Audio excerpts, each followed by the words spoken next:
First of all, very good morning to all of you. In this class, I am going to start with the topic breathing mechanism. तो before going to start, first revise our previous class content और क्या हमने previously discuss कर लिया है. That is what is breathing. Breathing क्या है ये previously discuss कर लिया है. Then एक बार quick revision कर लेते हैं. Then we proceed to the today's topic.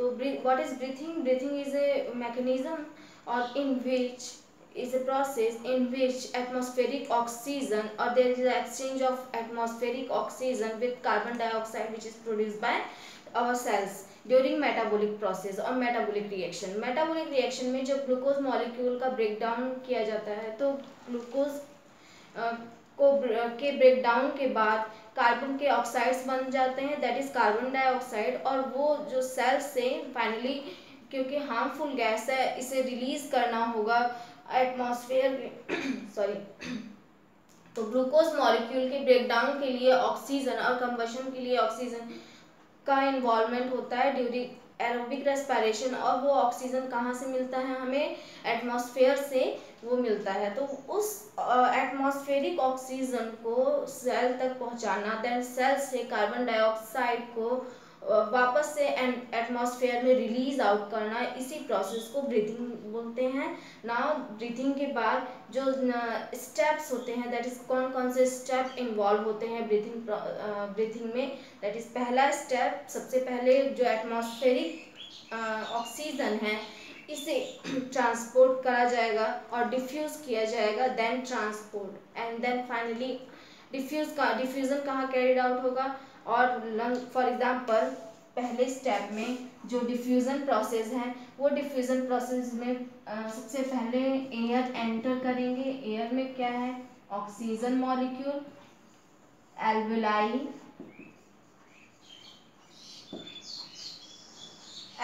के अंदर, लंग्स के अंदर एल्वुलाई प्रेजेंट है, लंग सेल्स एल्वुलाई. अब नाउ ऑक्सीजन ये एंटर करेंगे by the process of diffusion, ये एल्वुलाई मेम्ब्रेन में डिफ्यूज कर जाएंगे. Now alveoli membrane, then basement, then final यहाँ पे जो सेल्स होंगी वो ब्लड वेसल्स की सेल्स होंगी, एंडोथेलियल सेल. अब यहाँ पे ऑक्सीजन एल्वुलाई में डिफ्यूज करने के बाद एंडोथेलियल सेल में और ट्रांसपोर्ट कर दिया जाएगा इन ब्लड स्ट्रीम में. अब ये blood stream oxygen finally transport करेंगे विद डिफरेंट सेल तक ये ऑक्सीजन मॉलिक्यूल को पहुंचाएंगे. देन यहाँ पे जो सेल प्रेजेंट होंगी, जब ऑक्सीजन यहाँ पे रिलीज कर दिया जाएगा और क्योंकि ग्लूकोज मॉलिक्यूल के ब्रेकडाउन में यही ऑक्सीजन चाहिए और ये ऑक्सीजन रिलीज कर दिया जाता है फॉर एरोबिक रेस्पिरेशन. और रेस्पिरेशन के थ्रू जो सेलुलर रेस्पिरेशन हो रहा है उसके थ्रू क्या रिलीज हो रहे हैं, कार्बन डाइऑक्साइड, कार्बन जितने हैं ऑक्साइड्स के फॉर्म में रिलीज हो रहे हैं. और यही यहाँ पे आरबीसी ये कैरी करेंगे ऑक्सीजन, और ये आरबीसी फिर कार्बन डाइऑक्साइड से बाइंड करके, क्योंकि यहाँ पे विद इन सेल के अंदर कार्बन डाइऑक्साइड प्रेशर ज़्यादा होता है जिसकी वजह से ये इन्हें आरबीसी को ऑक्सीजन रिलीज करना होता है इन सेल. देन फाइनली आरबीसी जब ऑक्सीजन रिलीज कर देते हैं और यहाँ पे कार्बन डाइऑक्साइड प्रेशर हाई होने की वजह से ये कार्बन डाइऑक्साइड मॉलिक्यूल से बाइंड कर जाते हैं. तो ये प्रोसेस इतना क्या है, that is diffusion, transport, then diffusion, फिर again transport to the alveoli. ये प्रोसेस स्टेप्स पहले ऑलरेडी डिस्कस हो चुके हैं. Then we proceed to the today's topic, that is breathing mechanism.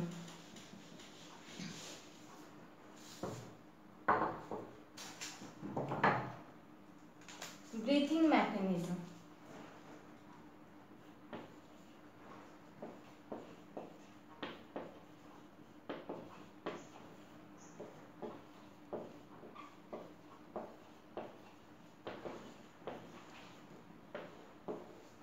Breathing mechanism क्या है. एक्चुअली इस ब्रीथिंग मैकेनिज्म में दो स्टेप्स इन्वॉल्व होते हैं, दैट इज इनहेल करना और एक्सहेल करना, दैट मीन्स कि इनहेलेशन के थ्रू इंस्पायरेशन, जिसे इंस्पायरेशन कहा जा रहा है, और एयर को बॉडी के अंदर और लंग्स के अंदर लिया जा रहा है। देन एक्सपायरेशन के थ्रू जो एयर है उसे क्या कर दिया जाएगा, रिलीज आउट कर दिया जाएगा, बॉडी से बाहर निकाल दिया जाएगा और लंग्स से बाहर निकाल दिया जाएगा। तो ये ब्रीथिंग मैकेनिज्म पूरे 2 स्टेप में कैरिड आउट होता है। First step is inspiration,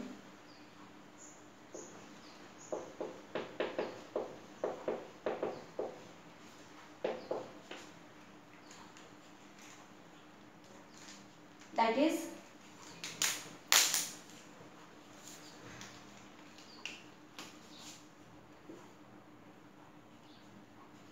inspiration, जिसमें से एटमॉस्फेरिक एयर को, जो एटमॉस्फेरिक एयर है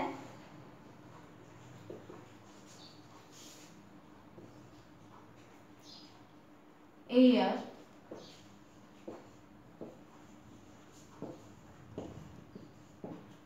इन बॉडी के अंदर आना, that expiration. What is expiration?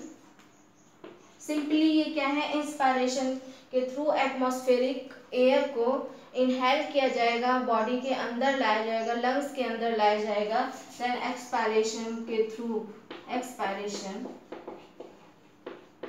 Expiration के थ्रू क्या किया जाएगा, जो अंदर के एयर है और कार्बन डाइऑक्साइड है, इसे release outside to the body.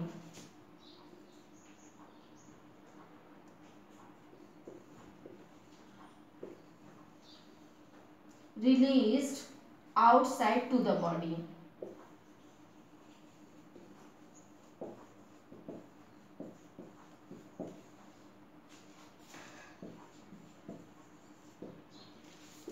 Now ये प्रोसेस इंस्पायरेशन और एक्सपायरेशन कैसे होते हैं, इसमें डिफरेंट जो मसल्स हैं, रिब्स मसल्स और इंटरकोस्टल मसल्स, इसके साथ डायफ्राम, और ये सभी हेल्प करते हैं। ये कैसे हेल्प करते हैं और ये कैसे हेल्प करेंगे इंस्पायरेशन और एक्सपायरेशन में? इंस्पायरेशन डिफरेंट स्टेप में कैरिड आउट होता है, और एक एक प्रोसेस जो डिफरेंट स्टेप है, ये पूरी प्रोसेस में हर एक स्टेप कैसे कैरिड आउट होता है with the help of pressure और different intercostal muscles in which are present in between ribs. अब रिब्स के बीच में कैसे ये प्रेजेंट होते हैं, तो ये देख लेते हैं। देन यहाँ पे इंस्पायरेशन के थ्रू एक्सपायरेशन के थ्रू कैसे एयर को अंदर लिया जा रहा है और इनहेल किया जा रहा है और बाहर निकाल दिया जा रहा है एक्सपायरेशन के थ्रू ना। यहाँ पे सेल है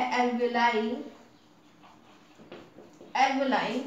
अब ये इंस्पायरेशन और एक्सपायरेशन कैसे कैरिड आउट हो रहा है और मैकेनिज्म पूरे कैसे हो रहे हैं। सबसे पहले जो यहाँ पे एल्वेलाई हैं लंग सेल्स में, लंग में एल्वेलाई कैसे प्रेजेंट है, यहाँ पे एटमॉस्फेरिक जो प्रेशर होगा या एयर एटमॉस्फेरिक प्रेशर, यहाँ पे एल्वेलाई में जो प्रेशर होंगे वो कम होंगे।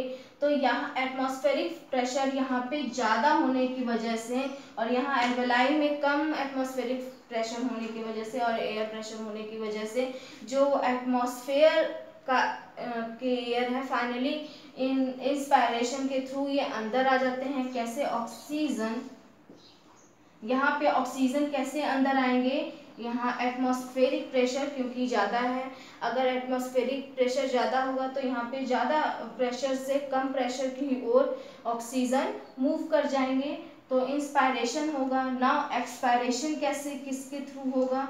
एक्सपायरेशन कैसे? जब यहाँ पे जब ऑक्सीजन ले लिया जाएगा और तो क्या हो जाएगा, यहाँ पे अब प्रेशर ज़्यादा हो जाएगा।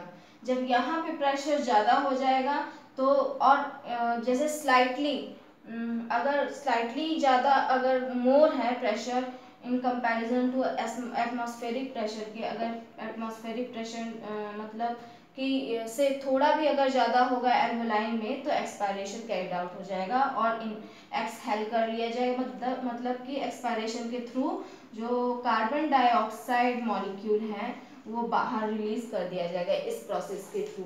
नाउ अब ये डिफरेंट मसल्स के थ्रू कैसे कैरीड आउट होते हैं, और इंटरकोस्टल मसल के थ्रू, रिब्स के थ्रू, देन चैम्बर में कैसे ये एंट्री करते हैं। तो ये एल्वोलाई में, फॉर एग्जांपल एल्वोलाई में लंग्स प्रेजेंट है और चैम्बर दैट इज चैम्बर कहाँ, सबसे पहले लंग्स कहाँ सिचुएटेड है और ब्रीथिंग मैकेनिज्म में कैसे परफॉर्म हो रहा है, और यहाँ पे जो लंग्स का सिचुएशन है और जो पोजीशन है उस पोजीशन को क्या बोलते हैं, देन एक एक डिस्कस कर लेते हैं यहाँ पे।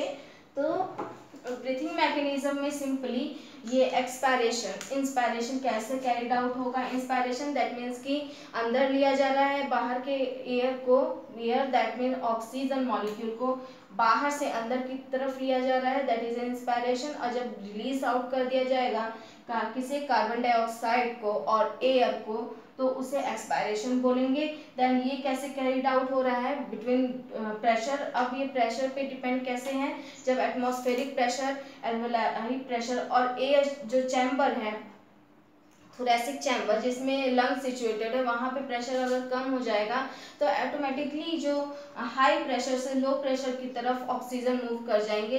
फाइनली जब यहाँ पे प्रेशर बहुत ज़्यादा होगा, एयर प्रेशर ज़्यादा होगा, हो जाएगा इन द एल्वोलाई और चैम्बर, थोरेसिक चैम्बर में, तो क्या होगा कि कार्बन डाइऑक्साइड और एयर, जो एयर में यहाँ पे कार्बन डाइऑक्साइड है और यहाँ पे एयर पे ऑक्सीजन मॉलिक्यूल, तो ये ले लेंगे। ना फाइनली जो एल्वोलाई से हैं यहाँ पे प्रेशर बहुत ज़्यादा है और यहाँ पे स्लाइटली अगर कम भी होगा atmospheric pressure in comparison to alveoli, तब भी एक्सपायरेशन कैरिड आउट हो जाएगा। तो इतने प्रोसेस के बाद देन यहाँ पे चैम्बर में जो थोरेसिक चैम्बर है जहाँ पे लंग सिचुएटेड हैं, कैसे इंस्पायरेशन कैरिड आउट हो रहा है और डिफरेंट मसल्स कैसे परफॉर्म कर रहे हैं। अब एक एक देख लेते हैं।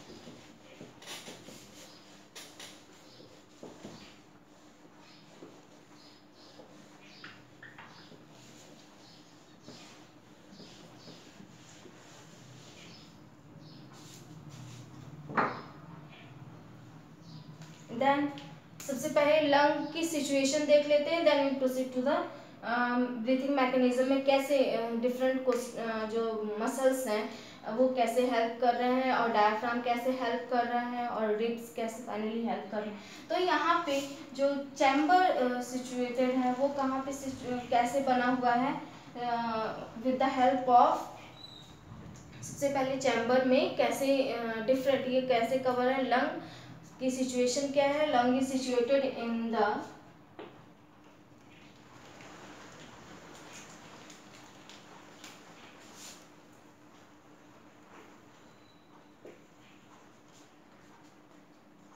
are situated in the thoracic chamber, thoracic chamber, chamber. अब थोरेसिक चैम्बर फॉर्म कैसे हुए हैं, ये इंटीरियरली रिब और स्टर्नम के थ्रू फॉर्म हुए हैं, जहाँ पे रिब अटैच होते हैं स्टर्नम से, तो इंटीरियर जो पार्ट होता है वो स्टर्नम से। तो एक बार थोरेसिक चैम्बर बना लेते हैं। देन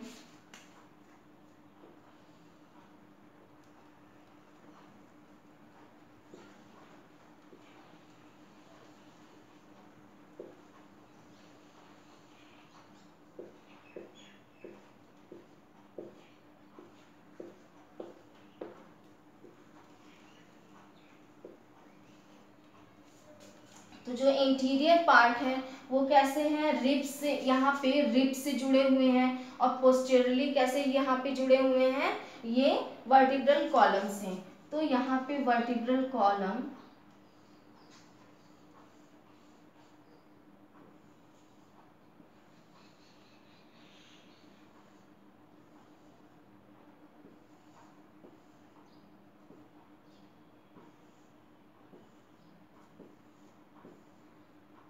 तो पोस्टीरियरली वर्टिब्रल कॉलम से जुड़े हुए हैं ये रिब्स।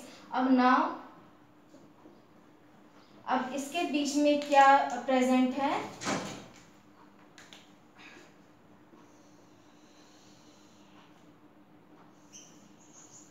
Thoracic chamber. इंटीरियर में क्या प्रेजेंट है, स्टर्नम।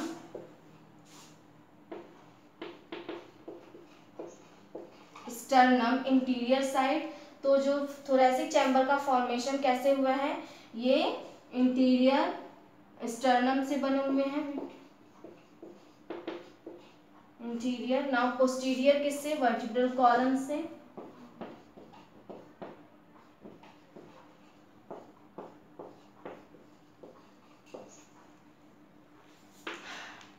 वर्टिब्रल कॉलम से, नाउ इंटीरियर, अब देन पोस्टीरियर वर्टिब्रल कॉलम से। अब लोअर साइड पे क्या प्रेजेंट है, किससे कवर किया हुआ है, ये डायफ्राम से।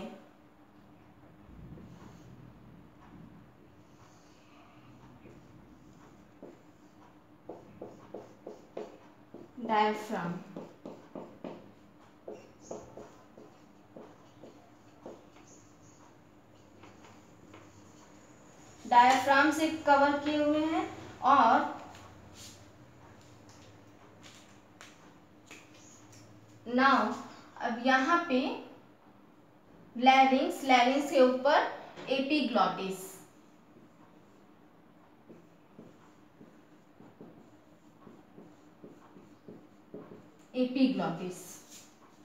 नाउ ये पूरा जो थोरैसिक चैम्बर है ये चारों तरफ से कैसे बना हुआ है, interior sternum, posterior vertebral column, then upper side पे एपिग्लॉटिस कवर, एक कवरिंग है कार्टिलेजिनस की, कैप है, देन लोअर साइड पे क्या है, डायफ्राम। अब इंस्पायरेशन कैसे होगा, कैरिड आउट होगा यहाँ पे ये प्रोसेस में, और कैसे एयर एंटर करेंगे इन एयर चैम्बर और लंग्स में। अब यहाँ पे डायफ्राम है तो सबसे पहले डायफ्राम कॉन्ट्रैक्ट करेंगे, डायफ्राम कॉन्ट्रैक्शन कैरिड आउट होगा।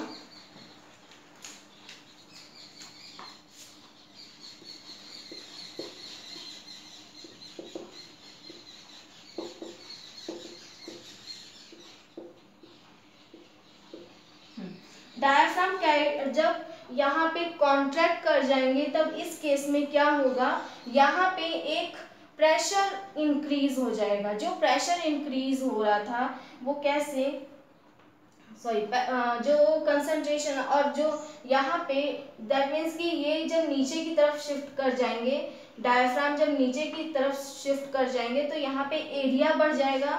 एरिया बढ़ जाने की वजह से जो इस यहाँ पे एयर प्रेजेंट है वो एयर मॉलिक्यूल एक दूसरे से दूर दूर हो जाएंगे, एक दूसरे से अलग अलग हो जाएंगे। अब जब अलग अलग हो जाएंगे तो उनको काफ़ी स्पेस मिल जाएगा, और इस स्पेस में कम एयर है, दैट मीन्स कि यहाँ पे स्पेस ज़्यादा हो गया है कॉन्ट्रिक्शन की वजह से, लेकिन एयर का अमाउंट कम है, जिसकी वजह से जो प्रेशर है यहाँ पे वो कम हो जाएगा, एयर प्रेशर कम हो जाएगा। नाउ एयर प्रेशर कम होने की, जब यहाँ पे कम है और यहाँ पे एटमॉस्फेरिक प्रेशर अगर ज़्यादा है, एटमॉस्फेरिक प्रेशर अगर ज़्यादा है तो ज़्यादा से कम की तरफ क्या होगा, इन जो एयर है वो मूव करेंगे। अब इस केस में डायफ्राम जब लोअर साइड पे और नीचे की तरफ और कॉन्ट्रैक्ट करते हैं, देन यहाँ पे क्या करते हैं, नेक्स्ट स्टेप में यहाँ जो स्टर्नम है और रिब्स, स्टर्नम एंड रिब्स, ये क्या करेंगे, रेज कर जाएंगे, बाहर की तरफ उठ जाएंगे। अब यहाँ पे मतलब जो स्टर्नम है इसके बाहर की तरफ आने से, रेज कर जाने से स्टर्नम और रिब्स के, और डायफ्राम के कॉन्ट्रैक्ट कर जाने से, तो जो ओवरऑल स्पेस है यहाँ पे एयर चैम्बर का और थोरेसिक चैम्बर का यहाँ पे बढ़ जाता है। ओवरऑल स्पेस बढ़ जाने से क्या है कि जो यहाँ पे एयर है ऑलरेडी यहाँ पे एटमॉस्फेरिक प्रेशर जो कम हो गया है, देन जो एटमॉस्फेरिक प्रेशर है एयर का वो कम, ज़्यादा से कम की तरफ मूव कर जाता है। इससे ये कैसे मूव करेंगे, बाहर से फाइनली अंदर की तरफ एयर मूव कर जाएंगे। जब कैसे मूव कर रहे हैं, यहाँ पे डायफ्राम कॉन्ट्रैक्ट कर रहे हैं, देन स्टर्नम और रिब्स रेज आउट हो जा रहे हैं। नाउ जो चैम्बर है इंक्रीज कर जाएगा, चैम्बर के इंक्रीज करने से जो एयर प्रेशर है यहाँ पे वो डिक्रीज हो जाएंगे। एयर प्रेशर डिक्रीज होने से फाइनली जो एटमॉस्फेरिक प्रेशर है वो, या इसको इस तरीके से समझ सकते हैं, अगर ये कॉन्ट्रिक्शन है, ये पूरा क्लोज चैम्बर है, कहीं से एयर नहीं मिलने वाला, ऊपर से भी एक कवरिंग है और एक फ्लैप है, एपिग्लॉटिस बोला जा रहा है। फाइनली जब क्या होगा, जब ये कॉन्ट्रैक्ट करेंगे, डायफ्राम नीचे की तरफ आएंगे तो एक वैक्यूम क्रिएट होगा। वैक्यूम दैट मीन्स कि प्रेशर क्रिएट हो रहा है, और उस प्रेशर के थ्रू क्या है कि जो एयर है वो एंटर कर जा रहे हैं एंटेरो पोस्टीरियर रीजन में, इंटीरियर और पोस्टीरियर साइड के रीजन में ना। इससे क्या हो रहा है कि जो इसके मूव करने से, डायफ्राम के मूव करने से और स्टर्नम के रेस करने से एक वैक्यूम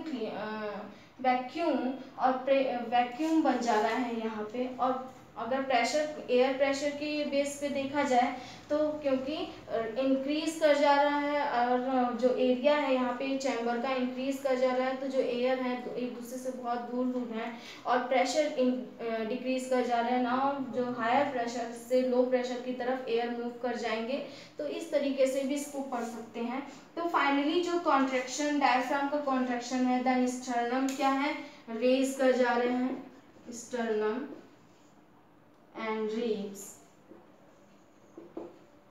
raise, और इन दोनों की वजह से क्या हो रहा है, फाइनली जो चैम्बर है, एयर चैम्बर, यहाँ पे प्रेशर और थोरेसिक चैम्बर में प्रेशर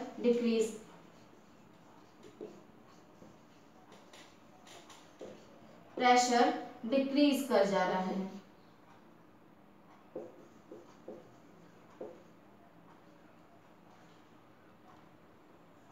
प्रेशर फाइनली डिक्रीज कर जा रहा है यहाँ पे ना।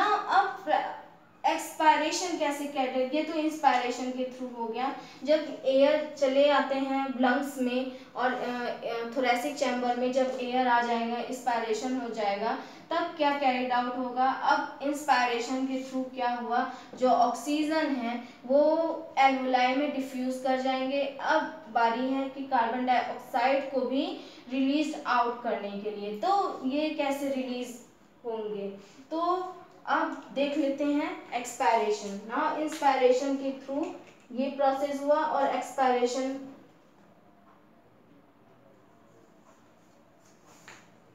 के through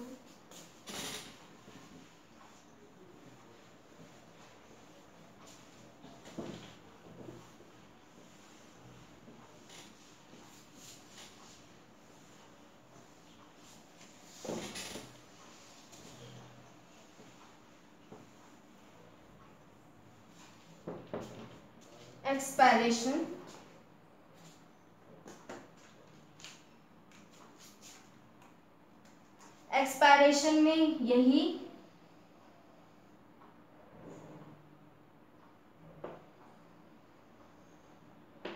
sternum, ribs, then vertebral column,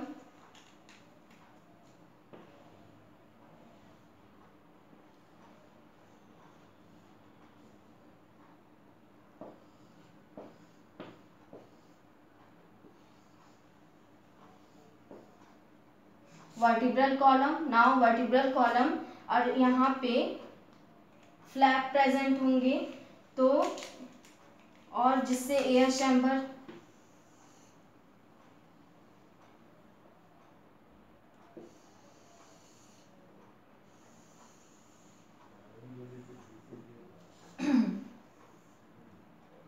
lower side पे डायफ्राम,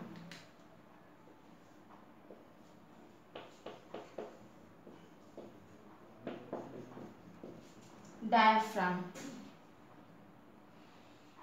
अब डायफ्राम जब रिलैक्स करेंगे फाइनली, अब जब कॉन्ट्रिक्ट कर रहे थे तो ये क्या थे, नीचे के साइड थे, यहाँ पे डायफ्राम कॉन्ट्रिक्शन हो रहा था। देन जब रिलैक्स करते हैं तो ये वापस से अपने पोजीशन पे आ जाएंगे और फाइनली ये कैसे, इस तरीके से। अब जब यहाँ पे क्या होगा, जब रिलैक्स हो जाएंगे डायफ्राम,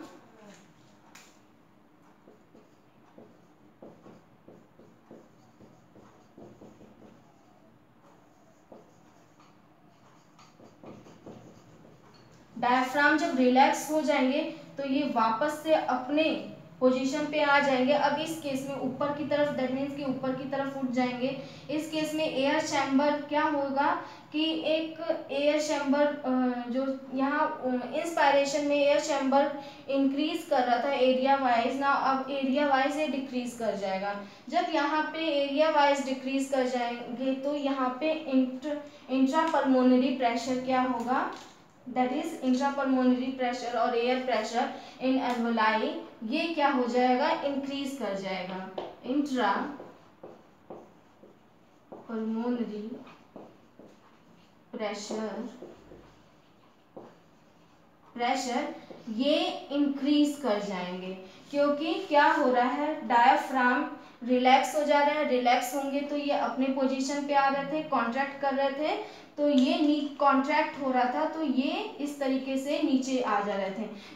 जब कॉन्ट्रैक्शन हो रहा था तो ये नीचे आ जा रहे थे। ओवरऑल जो प्रेशर है यहाँ पे वो क्या हो रहे थे, वो प्रेशर डिक्रीज हो जा रहा था। यहाँ पे इंट्रापल्मोनरी प्रेशर डिक्रीज कर जाते थे। अब यहाँ पे जब रिलैक्स हो जाते हैं तो ये वापस ऊपर की तरफ उठ जाते हैं। इस केस में क्या होगा कि एक एल्वोलाई पर प्रेशर क्रिएट हो जाता है। Alveoli that means pulmonary, intrapulmonary pressure वो बढ़ जाता है। इंट्रापल्मोनरी प्रेशर ये एटमॉस्फेरिक प्रेशर से थोड़ा ज़्यादा होता है। तो एटमॉस्फेरिक प्रेशर से ज़्यादा होने की वजह से जो फाइनली एयर जो इसमें एल्वोलाई के अंदर है और चैम्बर से एयर बाहर निकल जाते हैं और इसी को क्या बोला जा रहा है, एक्सपायरेशन। और जिसमें इस एयर में क्या प्रेजेंट होंगे, जनरली कार्बन डाइऑक्साइड प्रेजेंट होंगे ना। यहाँ पे इस केस में क्या होते हैं, जो स्टर्नम जो इंस्पायरेशन के थ्रू रेस्ट कर जाते हैं और रिब्स रेस्ट कर जाती हैं, रिब्स लैटरली रेस्ट कर जाते हैं और स्टर्नम इंटीरियरली और वेंट्रली रेस्ट कर जाते हैं। इसमें क्या होता है कि इस केस में वापस से, क्योंकि डायफ्राम भी रिलैक्स हो रहा है तो स्टर्नम भी रिलैक्स हो जाएंगे। यहाँ पे स्टर्नम और रिब्स हैं, ये वापस से अपनी पोजीशन में आ जाएंगे।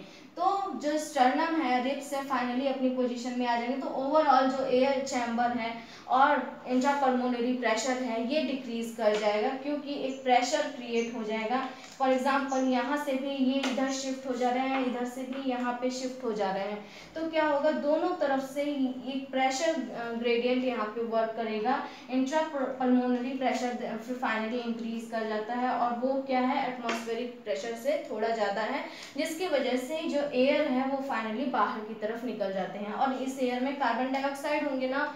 ये पूरी एक्सपायरेशन और इंस्पायरेशन कैसे कैरिड आउट हो रहा है, ये डिफरेंट मैकेनिज्म और इंट्रापल्मोनरी प्रेशर कैसे इंक्रीज और डिक्रीज कर रहे हैं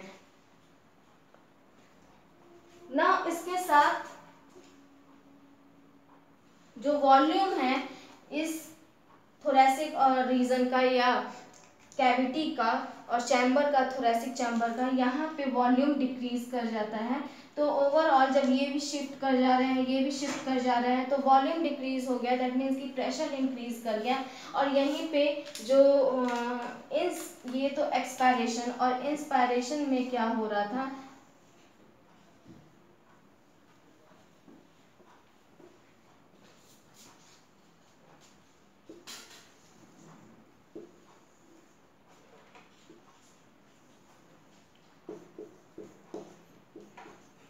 डायफ्राम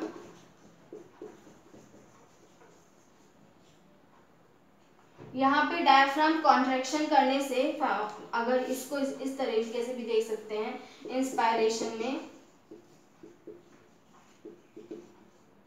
इंस्पायरेशन में। इंस्पायरेशन में क्या हो रहा है कि जो स्टर्नम है ये भी रेज्ड आउट हो जा रहा है, नाउ डायफ्राम नीचे की तरफ शिफ्ट हो जा रहा है। तो यहाँ पे ओवरऑल जो कैविटी में जो स्पेस है, एरिया है, वो इंक्रीज कर जा रहा है, और इंक्रीज करने से जो प्रेशर है इंट्रापल्मोनरी, जब एरिया उसे प्रॉपर मिल जाएगा तो जो इंट्रापल्मोनरी प्रेशर है यहाँ पे पल्मोनरी प्रेशर डिक्रीज कर जा रहे हैं।